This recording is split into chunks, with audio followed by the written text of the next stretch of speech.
I wanted to pick up for a second, as I'm sure you did, from last taping, when we were discussing that ever popular subject of a certain kind of unexpected method. I suggested to you that if you knew how to respond to questions in a certain way, not only will it stop people from seeking any additional elaboration to your first response, but they will very soon quit asking you any bleeding questions at all. And I tried to get you to consider some of the possible joys, benefits, if not uses of this, inter alia, cutting out, making very difficult for those of you that are of a conservative intellectual nature, making it more difficult to be involved with guilt, regret, remorse, and even freeing you somewhat from the kind of squabbles that ordinarily go on amongst people, amongst yourself, regarding city explanations of life. But a little more specifically that I wanted to hit just before we ran out of tape was you're also freed from a specific phenomenon. That if you learn how to do it to yourself, you get freed from having to respond to such queries as this. Say, what time is it? On the basis, this internal question of say, what time is it, has nothing to do with this. It has to do with the voice, that part of life's nervous system talking through you to yourself, known as conscience, your own mind, your own daydreams, just your own consciousness. The say what time is it is on the basis that you are forever, you are already, always behind in the kinds of changes that life seems to think is necessary in your case. Now, for those of you who did sign up inadvertently to Sarcasm 101, I could say, to kind of take off on what I just said on myself, to say that is this feeling, your response that is forced out is always that, well, you're too late for the kinds of changes you should have already done. Under Sarcasm 101, I think the opening of that quarter should have been that the professor say, yeah, too late, like a damn lifetime too late. That's how much time you got. That's how much time that the ordinary question spurs a response to feel that you are behind. A little bit? Nah. How about a lifetime? If you can understand how you can respond to such questions, I'll just repeat myself. It tends to free one from those kind of responses continuing that makes you feel, which everyone does, even the most laid back of people, unless they have a continuing not only supply but ability to take certain drugs, that even the most chilled out people always feel. And they may not be religious, they may not have the kinds of voices that would pass for being religiously called conscience, but everyone always feels as though they are subject to being asked, say, what time is it? Because they feel that way themselves. Even on the basis that it may be, if we jump back to my example, if you were following the intent of it, it could even be that the feeling of, say, what time is it? My dealer leaves this neighborhood at 10:30. You know, if I miss him, I got to go all night like a civilian. There is the feeling, I guess ordinary people might want to call it, if you think you're missing it, pressure, stress, etc. But it's very specific. It's even specific when people just have that feeling that, well, and I don't mean I'm trying to do a dramatization of withdrawal. It's just the feeling that, but the basis of it, whether you hear the question that specifically in words all the time, there is this continuing question that life is sending out inside the energy systems, the nervous systems of humanity, and the question is always, say, Bub, what time is it? And your response, if you'll respond to it like you're supposed to, your response, no matter what you say, no matter what you try to do, your response is always on the basis that the question is actually saying, you're already, you are forever, you're inescapably too late. That's what the question is saying. Because any good question is also, of course, making a statement. But that's what the question is saying. So it doesn't matter what you respond if you're ordinary. No matter what you respond, whether it's an excuse, whether it's a promise, whether it's some explanation about why you are not up to date, why you will be up to date, why in fact you will be ahead of the game perhaps next week, none of it matters. Because the question itself has got you, like all good questions of a certain nature. It's how I started pointing out the particular weapon, is the kinds of questions that keep the nervous system of man, that keeps the Federal Reserve, it keeps the universal now money market going around 24 hours a day now, that keeps it going, is there is this exchange going on, and all of these questions create a response in man. All the way from the kind of example that still you people laugh at. Maybe you did sign up somebody for Sarcasm 101, that there you are minding your own business in a decent, air-conditioned, middle-class mall, and a stranger walks up to you with a clipboard and says, may I ask you some potentially embarrassing questions about your sex life and personal habits? And most people now go, well, certainly. Are we on camera? Mom, here's my card. Be sure you get my name right. All right, so you still laugh. But it's all the way from that, and it's not just some sociological, sarcastic remark. It's all the way from that to internally. I don't know why you always laugh at that. And then I start talking about all this happens internally, and the room gets quiet. Oh, I know you're trying to think of it. The questions, you may think it's coming from your background, you may think it's coming from your memory of your mother, you may think it's some holdover from your religion or your cultural upbringing. It's energy. It's the noise running through the speaker wires. And part of one of the vistas, and to describe this kind of flow of energy, is this kind of continuing question, whether it seems to be a question or not. The question is, say, what time is it? Which is simply this continual reminder that you, my dear, yes, you are still behind. Which was why I brought up, not enough of you laughed, so I'll try it again, of Sarcasm 101, still behind. Still behind. It's like, how are you going to measure your life? Once you understand it, if you were going to respond to this question on that basis, which you would not, if you understood it, you would have no reason to be sarcastic or see any irony in it. The question is, still behind, what's my choice? If you're alive, you're behind.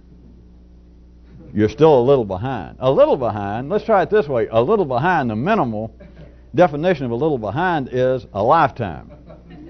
That is, a little behind is all the behind you got. Your whole life.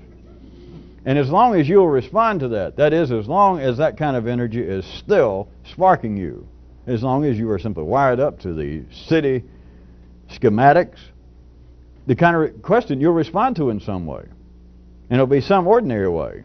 It can be yes or no. It can be, oh, I feel terrible about that, or it can be, I wish you'd leave me alone. But all of those are ordinary. What I was suggesting to you is there is a way that you can respond to the question. Because to begin with, you can't simply ignore it. You don't know how. It's just not physically possible.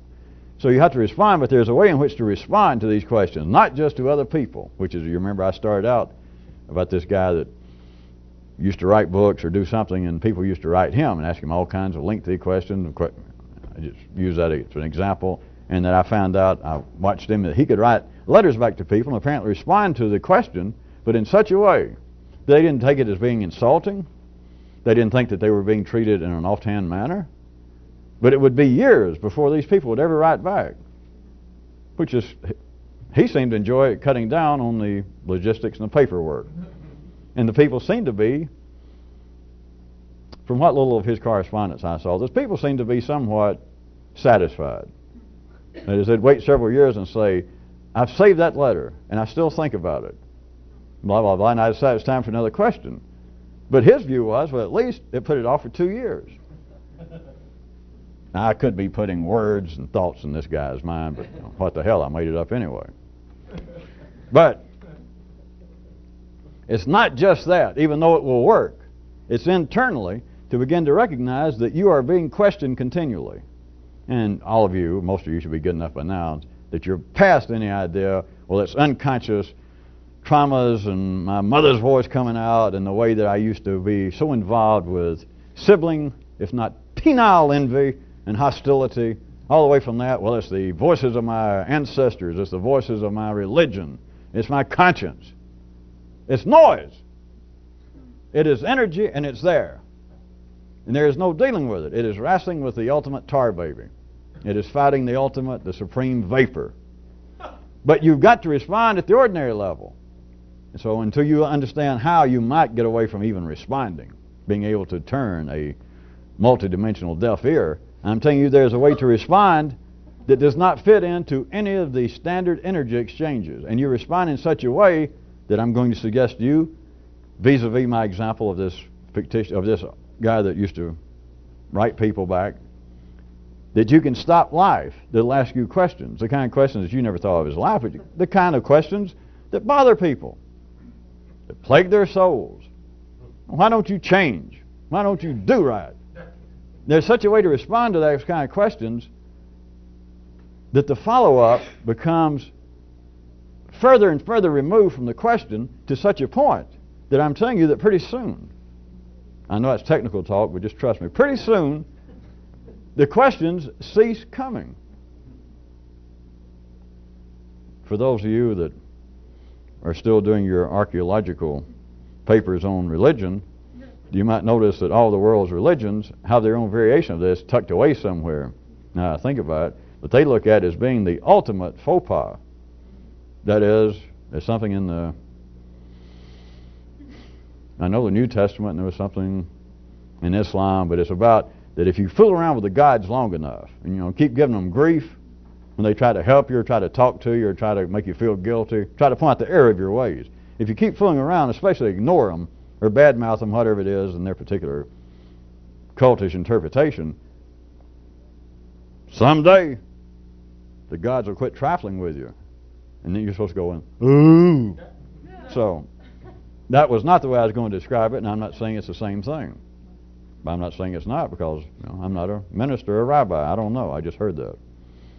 But at any rate, you can, these questions, assuming that you did not simply want to know how to cope with stuff, how to cope with my conscience, how to cope with my untoward behavior, how to cope with being more or less a no good son of a bitch, but wanting to do better, but can't, too tired, too busy, too weak, rather than wanting to know how to cope with that, such as having some psychological counseling, such as returning to a religion, finding a new religion, such as wanting some way to try and please these voices, if you imagine that they are from anthropomorphic gods and forces somewhere. If you were one of the few that not only wanted to, but understood that it could be proper for you, not to learn how to cope with these, but to find out you don't have to cope. The energy is flowing nicely. It is being transferred, if you want to look at it back at a psychological, crude level. Whoever's talking to humanity, it's like, I refer you back again to that kind of technical talk, but you could say that those forces have a plate full. They have enough lines plugged in, they can make AT&T, Sprint, MCI, they're nothing. Whoever's doing this, let's just call it live, they are plugged in with enough people. They got enough people to talk to holler, hey, bub, what time is it? And all over the world, people go, oh, yeah, I know I'm late.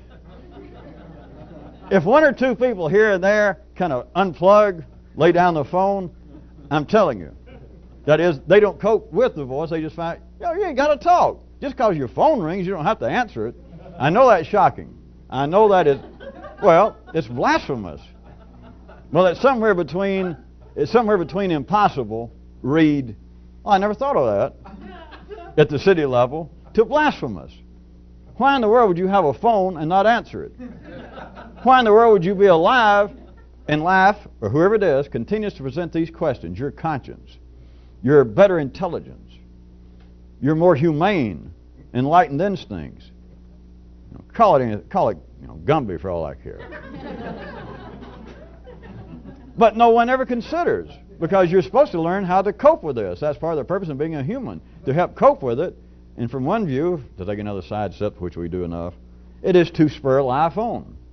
That, aha, those little suckers got this one worked out, and so it ups the stakes. All right. But you can find out that you do not have to answer the phone just because you have a phone. That is not a question necessarily, well, I've got to learn to cope with this. And then maybe I'll learn to better cope with that. There are a few people to find out, hey, Talk about a shortcut. It's just to find out you ain't got to cope. It's not that you're involved now with anti-coping. It's not that you're involved with hostility toward prior coping. Like, boy, I hate coping so much that I'm just going to hate it. Instead of trying to deal with my mother and going to visit her once or twice a year, I'm going to call her up right now and tell her, listen, I ain't going to come visit you anymore. Instead of worrying about, I drank too much, I'm going to really worry about it. Instead of worrying about I drank too much, I know where I got that. Now I know where I got it. Was that damn religion they brought me up in. To hell with them. I'll never go back there again. In fact, anybody ever mentions the Baptist or whoever it is, I'll badmouth them. Phooey. I don't believe it anymore. And as everybody knows, I tried to pick enough crude examples right quick. I guess even city people would say that offers less than full relief. It does not totally fly. It would not have gotten the Smith brothers at Kitty Hawk a patent on their flying cough drops. They would have never made it. You are not supposed to cope. That's not the point. If you could cope with life, if you could cope with something specifically, then of course explanations would work. Then of course first stories would be the story. Then of course the appearance that all sense have a beginning and an end would be correct and satisfying and explanatory. And of course they're not. They're not supposed to be, etc.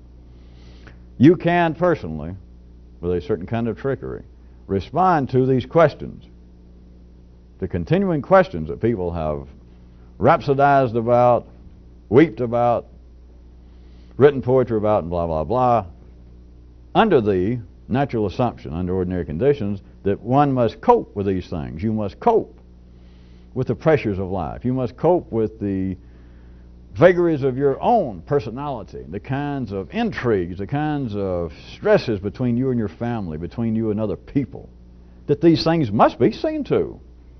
Everybody suffers these little things, and they must be seen to. For those of you who are majoring in, perhaps, mathematics, could I point this out? That is obviously true as that is, please note that has never been proven. All right, those of you really good, notice nobody ever thought. Has that ever been proven? Of course, triply note, who would want to worry about the fact that that's never been proven? I never thought about it. Then even mathematicians, I'm sure they try to clean it up and put it into a numerical equation, but they have to fall back upon, I don't know whether they actually fall on Kant, because I'm sure he's tired of it. Of course, he probably pushes them, get over there and fall on Descartes for a while.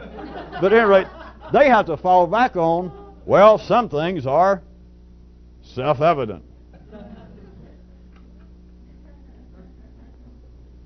That's why they're dead. And my thumb is not.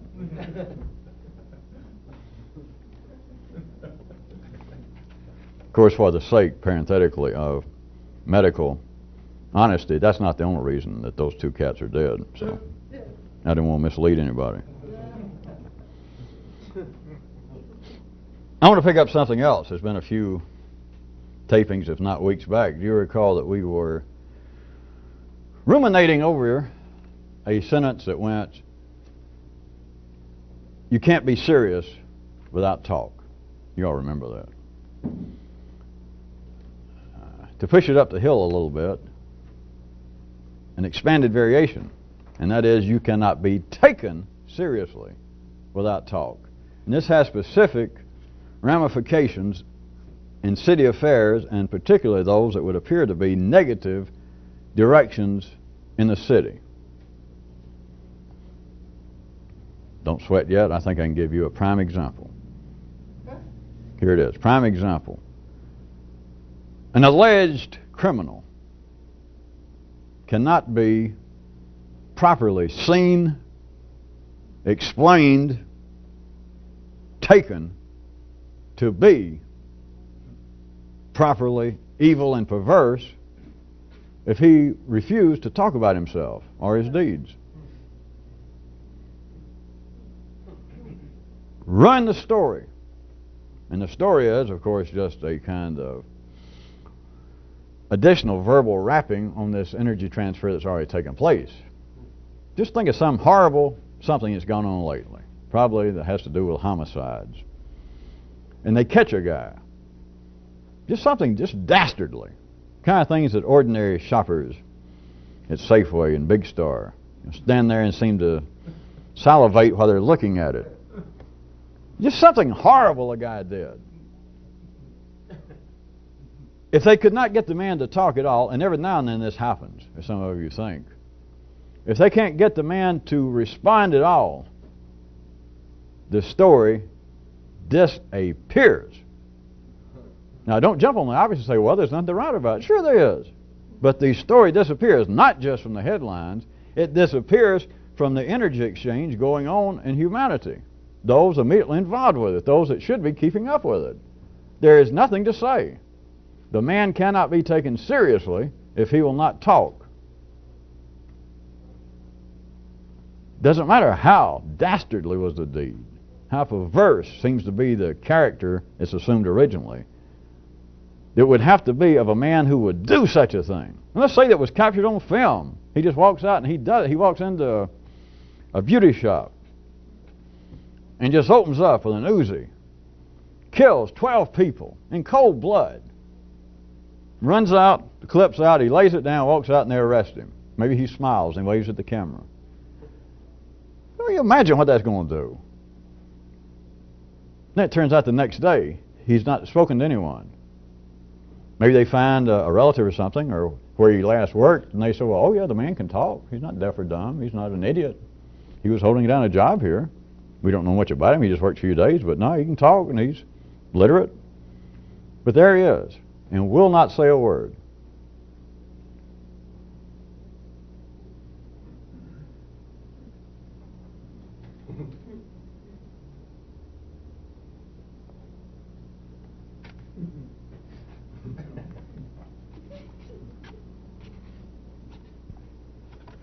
But Mabel, we saw that bastard.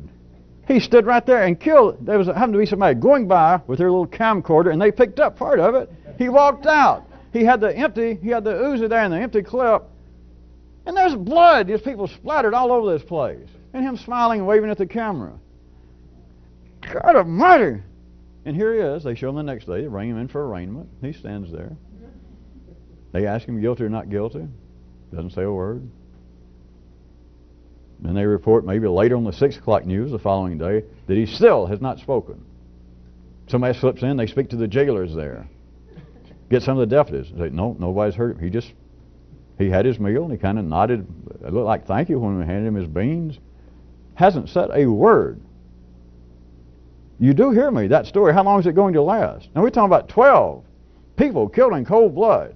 That kind of thing should keep the news going. But if the man will not say anything, it's going to disappear. Do you not see any connection between that and secondary emotions? Because don't call that kind of homicide primary emotion. Primary emotion would kill. But that sort of thing is not primary killing. That is not run by primary emotion.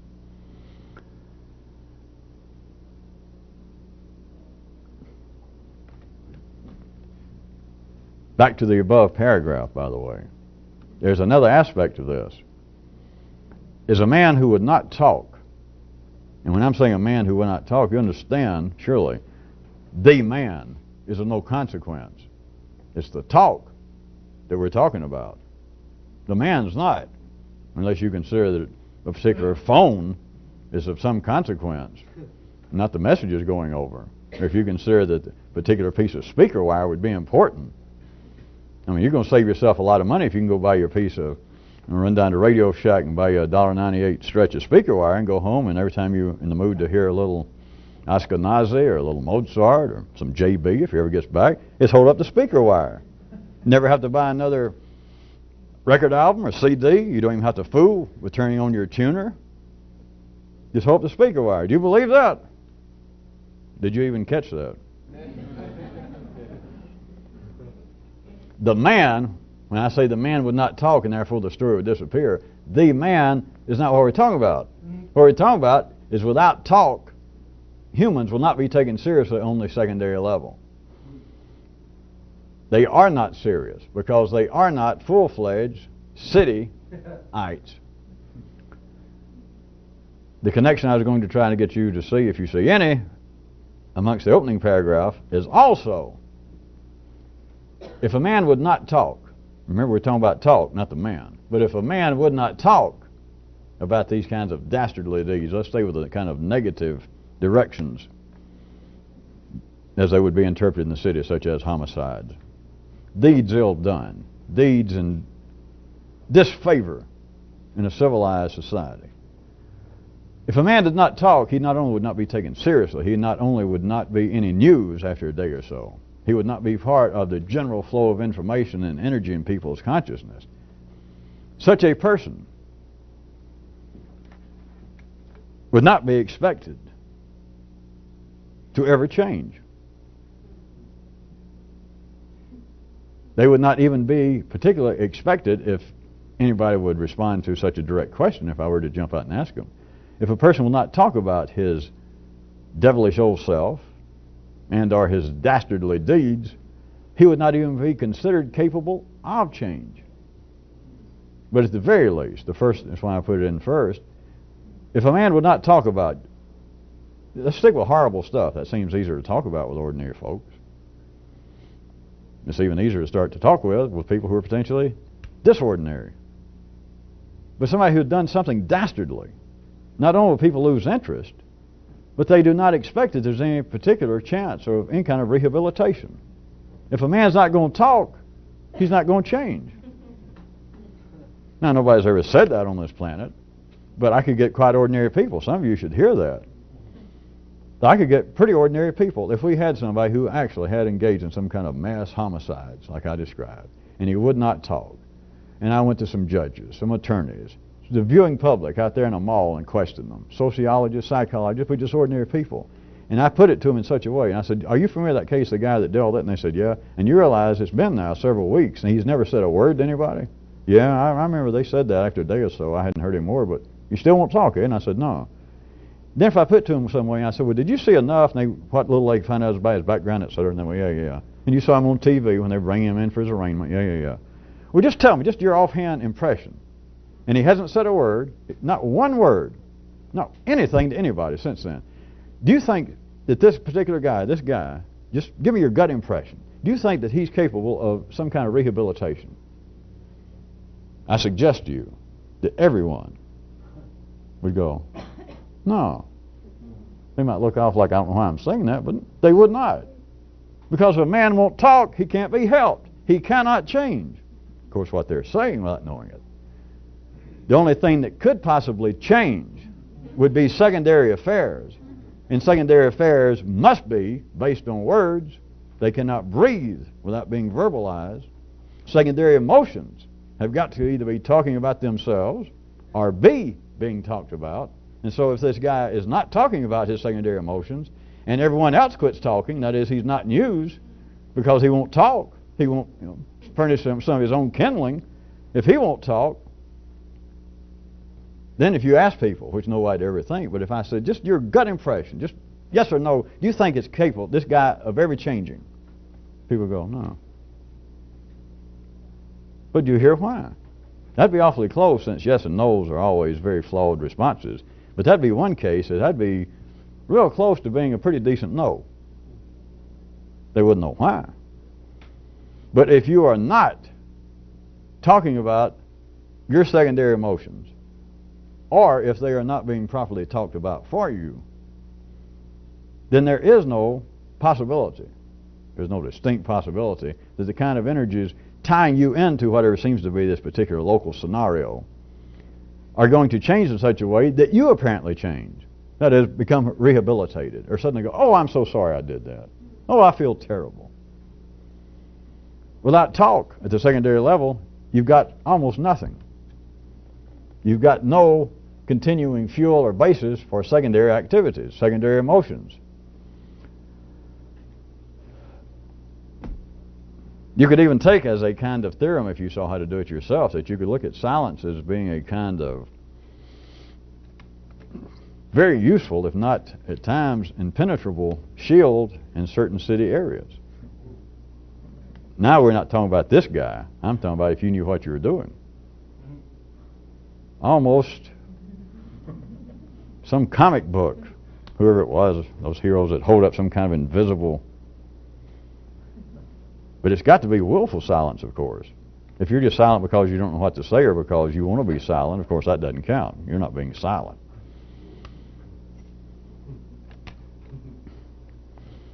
If you could push it just a little bit further from those kind of examples of me saying you, it's sort of like, how about a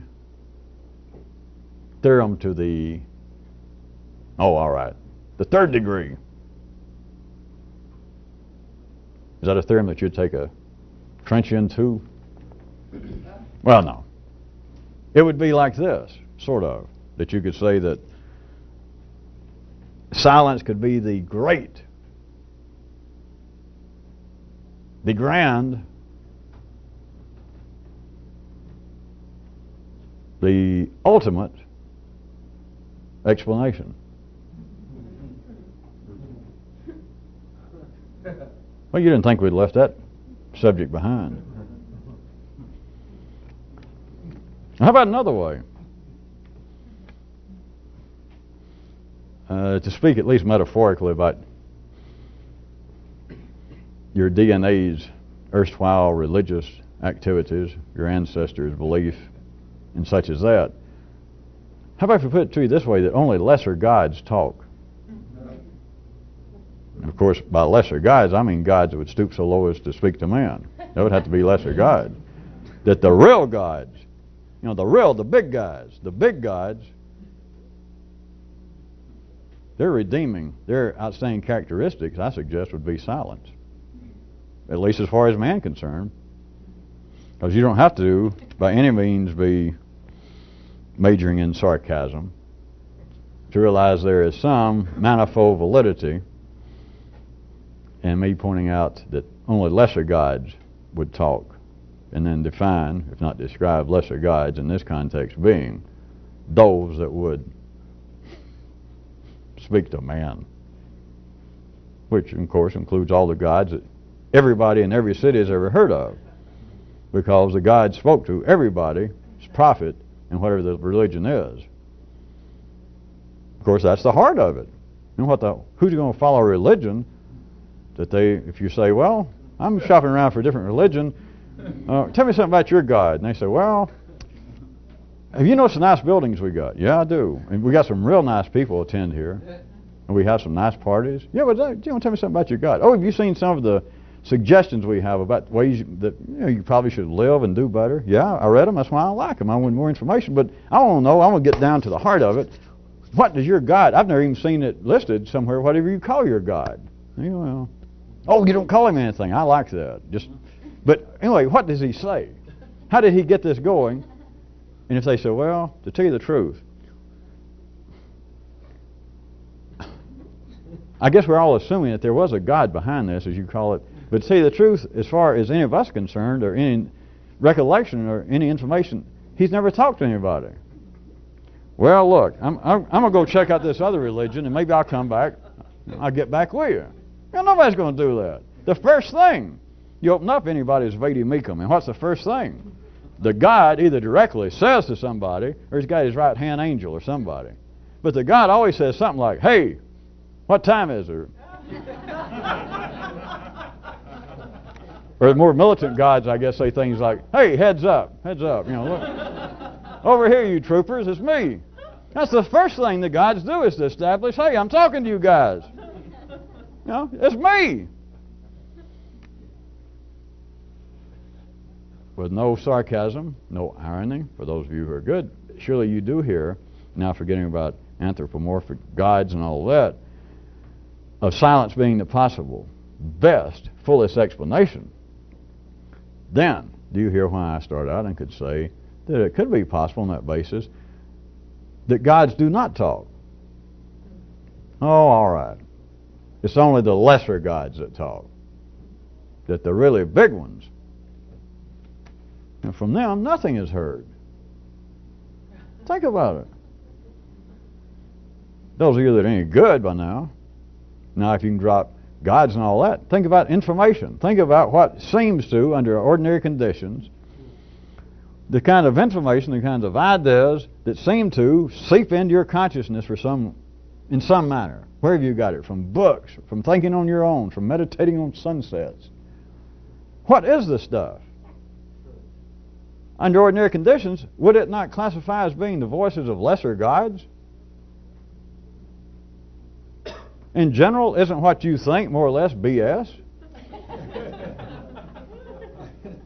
No, you can say, well, some of it's just my own daydreams, my own ramblings. Yeah.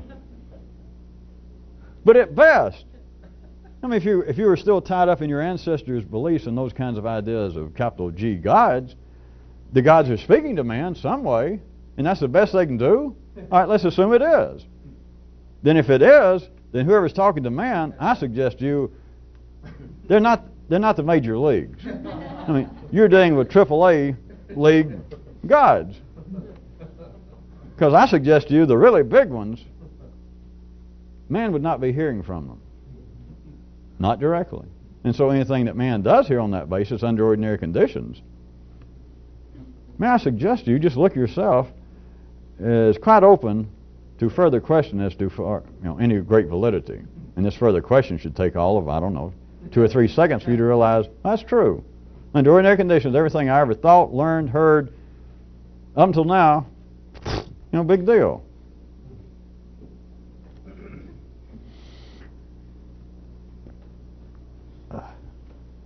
Almost as a side trip, I wanted to say something about another area. The POB, the power of brevity. The POB. The POB, I guess, sounds better.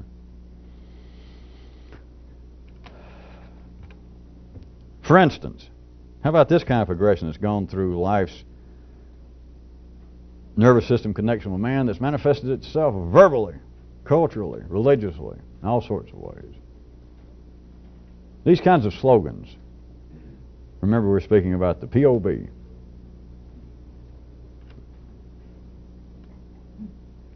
Honor the true God. Love thy neighbor. Jesus saves. Look out. Buy now. Don't wait. Without stopping, there was some intent of the ones I just used, at least up until look out and buy now and don't wait. But I kind of drug through honor the true God, love thy neighbor, Jesus saves.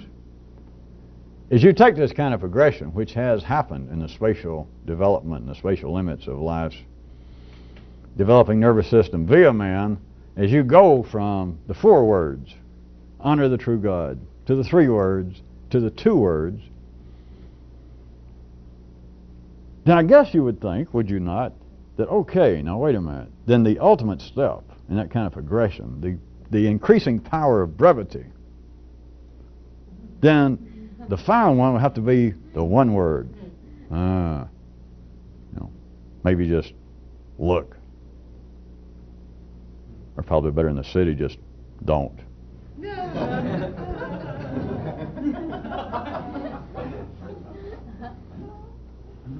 But hold it. I would suggest that the real wrap-up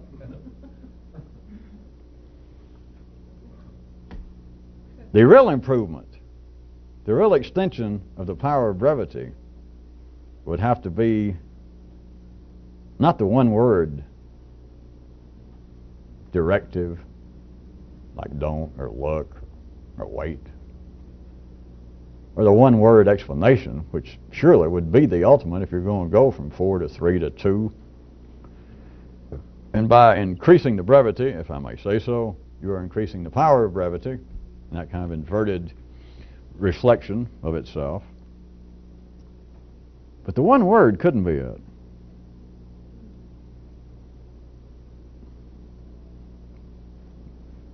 I don't guess it's anticlimactic, but I'm going to have to point out to you that on that basis, the ultimate, the grand finale would have to be, you guessed it, a no-word explanation.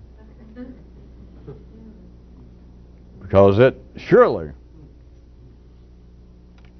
in a useful manner, my examples of pulling out of going from 4 words to 3 to 2 is an increase in the power of the energy in the words in a certain way at a certain level as you decrease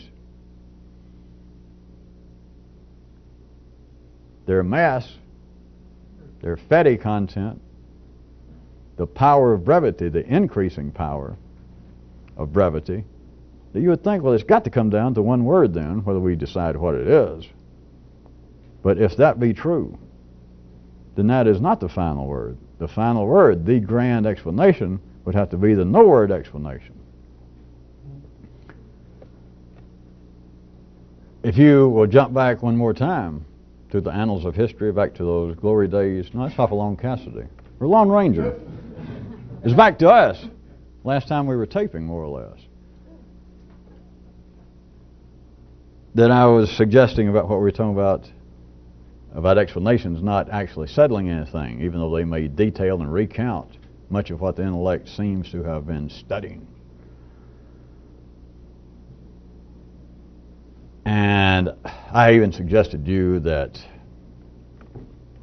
life at times almost seems mercifully to let some things go unexplained, that there doesn't even seem to be any sort of general interest in explaining, such as, you remember the example I brought up, if you think you lost your place, was all the great interest in the motivations of man, the unconscious motivations, what drives people, etc.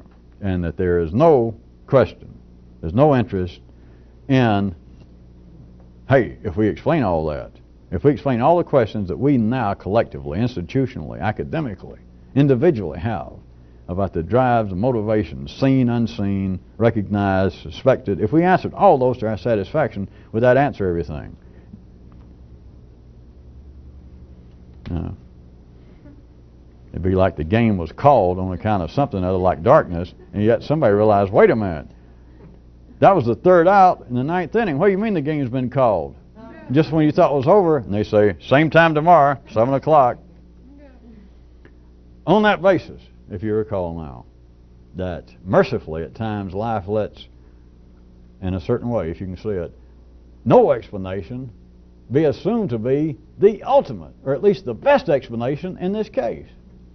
Such as, is man driven, they're everywhere, but again, is man driven by his biology, by his genetics, or is he driven and molded by his environment?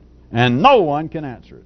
They just give up. I mean, they'll still play around a little bit and say, well, the statistics now are beginning to be weighted a little more again in favor of the genetic theory. But no one can actually answer it, and no one in areas taken in the city to be seriously involved with such studies will even propose to suggest that someday we'll have an answer. And so even though they'll sort of in passing make some reference to it, do you understand the idea of actually addressing the idea that someday, any day, next week, in the year 3000, we're sure somebody's going to say, all right, here's the answer. It doesn't really occur. Is man free-willed or not? It just, the question's been around, and people are, nowadays it's kind of sophisticated that many people act like, well, hey, we're so far beyond that we don't bother with such moot, unanswerable questions. But that is not a 20th century phenomenon. There were Greeks, there were Chinese saying that 4,000 years ago already, saying, well, that sounds like an interesting question, but that's the kind of question that there is no answer for. That's the kind of question that's just going to keep you entangled. Just 1 or 2 little philosophers here and there saying that. And so the question has never been seriously addressed. It's as though, I fear that not enough people are following. How about life after death? Everybody in the city likes that. And in the city, you got an explanation on every corner for that. Oh yes, come join our church, or come join our little group. Come join this bird watching society. Maybe you'll come back. Karma will be nice, and you'll come back as a titmouse. But notice, no one says, well, wait a minute, I am seriously concerned about dying. I do not want to suddenly go away and not come back and just my whole mind go blank. I don't want to do that. And so I'll come join up. I got some big bucks here. I've been saving up. I was going to buy myself a washer and dryer, but hell, I'll give it to the I'll give it to the church if you got some promise. And they say, yes, we got promise you'll live. After you die, you'll live forever, actually. And it says, the God's told us this. Right here, look in the book. Here, you can borrow it if you want to, or we'll sell you a copy at wholesale. Our God said you will. You say, all right, that's fine. All right, all I ask is this, prove it. Give me some real evidence. That doesn't happen. Right? Certainly right. But who thinks about it? And it's not an attack on religion. If somebody did say something like that in the city, it would be an anomaly, and it would be still in part of the normal energy transfer, because it would be someone sending negative energy back to institutionalized religion or to some individual. In other words, it would just be a critic, ordinary run of things in the city. But this is not an attack on religion.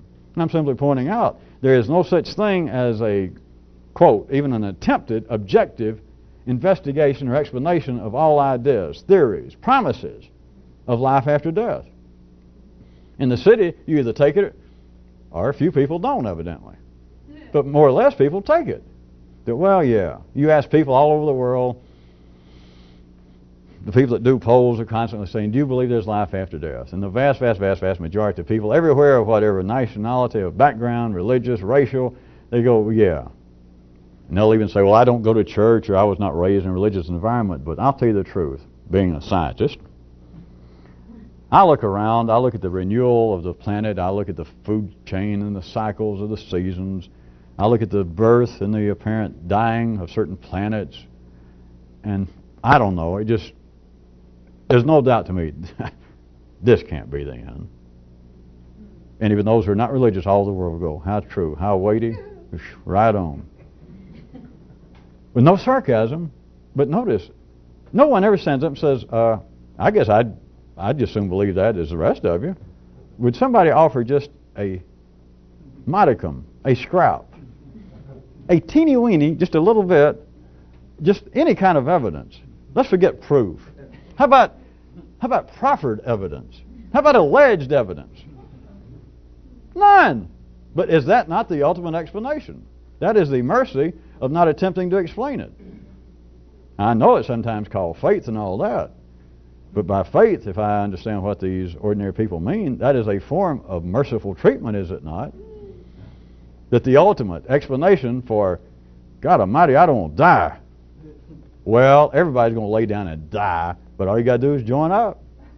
And then you'll lay down and die, and then somewhere else in an invisible world, you won't be dead. God, what a relief. Is that not the ultimate explanation, which is, in fact, no explanation? Not even the attempt. They just say, well, it's not true. I mean, if you join up with us, you don't die. You live forever. Okay, here, where do I sign up? Is that not, in a form, an ultimate non-explanation, which is the explanation? That was to try to get you back to where we were talking about. I was going to try and point out to you then, if you can get some handle on that, then possibly the greatest statement ever made, the grandest terror, the ultimate explanation, the supreme expression of the power of life is in its revolutionary silence. That ordinary intelligence does not hear life talk.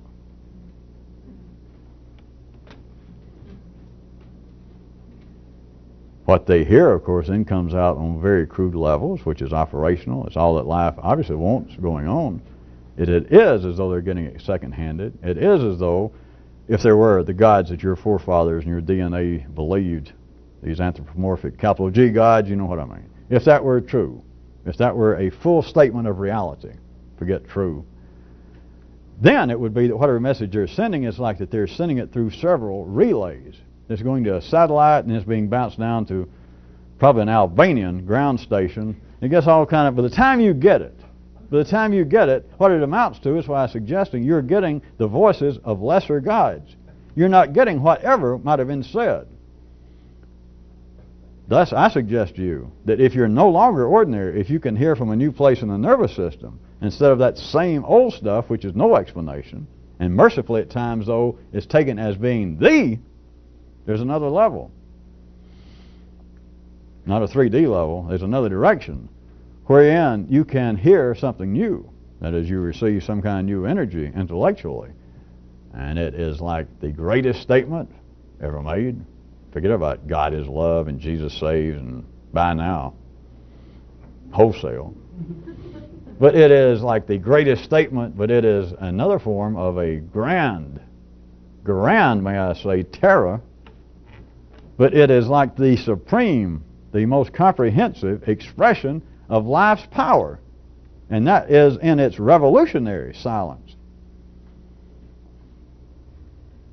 All the things that ordinary intelligence, that ordinary consciousness does not hear. That is, all the explanations that are not explanations. All the questions that cannot be answered, there is a silence. As it seems at the ordinary level, just things that life does not address, that life will not answer. And nobody else even notices that's not going on. That, well, yeah, life is talking to us, or God is talking to me, or my own intelligence is talking to me, my own conscience is talking to me. Yeah, to what end? If that was in any way useful. And you people should know, well, to what end? Obviously the purposes are being served here by the arbitrary cue, not something else is going on. As far as it benefiting me, forget it. It's not here nor there. It's not yes or no. What if it's in the silence? And of course I do not mean that literally, but that's some way I can describe it. In other words, it is something other than everything that you do hear. That the ultimate explanation could be in the power of ultimate brevity as far as 3D hearing, thinking, feeling is concerned. That is ultimate. Not one word, but the no word explanation.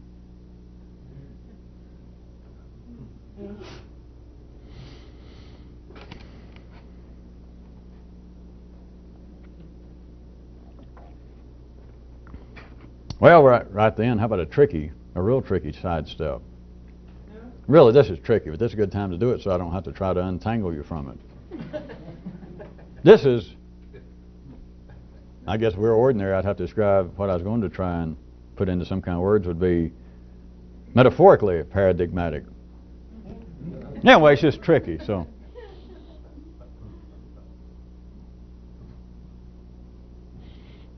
I'm changing a little bit. That's when I say it's kind of tricky. But just what we were talking about secondary emotions last time and what I hit again tonight. But if we said that secondary emotions, without any doubt, are subject to many words, many descriptions, many explanations, much talk about, tell you the kind of emotions I am. But secondary emotions being subject to many words, and then primary emotions being subject, at best, let us say, we could narrow it down, such as ugh, or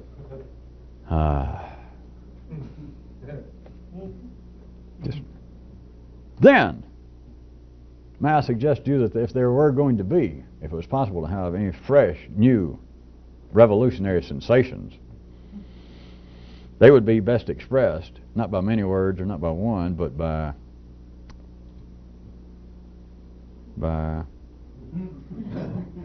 you guessed it, no words. Silly but possible.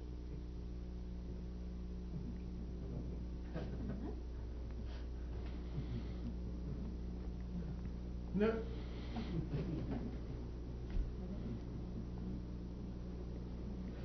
How about if there was an unknown historical sequence that went something like this? And by unknown historical sequence, it's not just that it's not known historically. It's this kind of sequence is unknown because it is not sequential. But if it was an unknown, but it goes like this.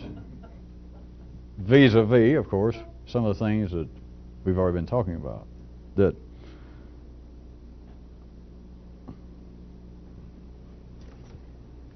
after the initial silence, the great flood, not just Noah, but those stories are all over this world, as I assume you know. The great flood.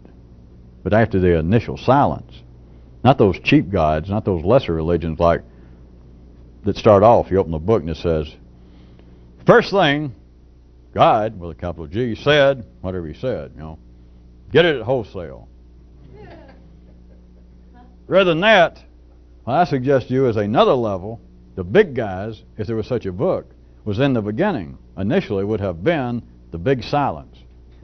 And then would not have been, forget rain and Noah. There would have been a big flood, but I suggest to you the big flood would have been the big word flood. The deluge of talk. After the singularity of silence would have been the necessary factualization, being, again, dependent upon words. You could look upon, see if I can do a quick political wrap-up. How about that? This kind of flood of words, the factionalization of man through verbalization, necessarily so. You could look up as being, in a sense, his inner kingdom was subject to, does everybody remember this, balkanization. Does everybody remember what that was? It's after one of the great, I guess it came about after the Russo-Turkish conflict in the late 1800s, I think. But at any rate, the term is now in common use. The balkanization is being able to break up into small little hostile, mutually hostile units, different political states, or to even create them anew. It's where, if I remember my history, it's not important, but they originally came up with some of the divisions of internally of what turned out to be Romania and Bulgaria, and that whole Balkan Peninsula, is split them up into all these brand new little mutually hostile little units, because what it does is it renders them all totally ineffective. They're no longer a danger, at least for some period of time, which is all history asks. Another 20 years, you know, it could be a different story, as witnessed by our old friend Germany. But what it does, it splits it up into all these little units, just arbitrarily. It doesn't matter. They can say, well, all right, all of the Czechs and all the Slavs here, let's cut them, put half over here and half over there, and then bring in some of the Hungarians from over here. And it doesn't seem to matter. They can say it did, but what it actually did was cut it up into little units, is what the term now means. Balkanization is to split up some area into these little small units that are immediately, uncontrollably, predictably hostile to one another, because it renders them all so ineffective that whoever had the power to do it, that is some triumphant power in a previous war just finished, at least they do not have to worry in the immediate future about any insurrection. They're not going to be attacked, because they've split it up in such a way that they're going to fight among themselves. This does not sound at all to you people like what, may I say, that life or someone, the way in which it has formulated the psyche of man, the actual nervous system of man, your conscience, the things you talk about, how I should change. Someone's always asking what time it is. You think, I'm a Bulgarian. I don't have to answer some damn Romanian asking me what time it is. I don't have to worry about what somebody in, what do you call a place now? Yugoslavia, and you spell it with a J, a Y? I don't have to put up with that stuff. Plus, don't bug me. What religion are you anyway? Where'd you come from? And notice, whoever was in charge of doing that, in this case, I think they were still called the Allied Powers, but France and England, everybody that did it, notice, what had they accomplished for the kind of breathing room by balkanizing this area? You don't feel at all, back at city level, now that I pointed out, that your nervous system has been balkanized? I have been split up into these little units. You never think about it that way. You think about it as, well, I don't do right. I should change. I should do better. You know, even if I'm not religious, I have a humane streak in me. I might not want to call it conscience, but none of us, by God, are perfect, and we should do better. All Romanians think all Bulgarians are nuts. All Albanians thought that all Greeks thought all the Turks. That doesn't sound familiar? You know, when it wouldn't work, life even, it seems political, but life even made up whole new countries, whole new groups. That, well, you people are suddenly so-and-so. They never knew that. That doesn't sound familiar to you? The sudden life says, Do you realize you're such and such? You think, well, Jesus, I about had my hands full trying to deal with this. You mean now I got to worry about that? I'm not even that, as a matter of fact. You got me confused with somebody else. No, you're it. In fact, you're one of the archetypes.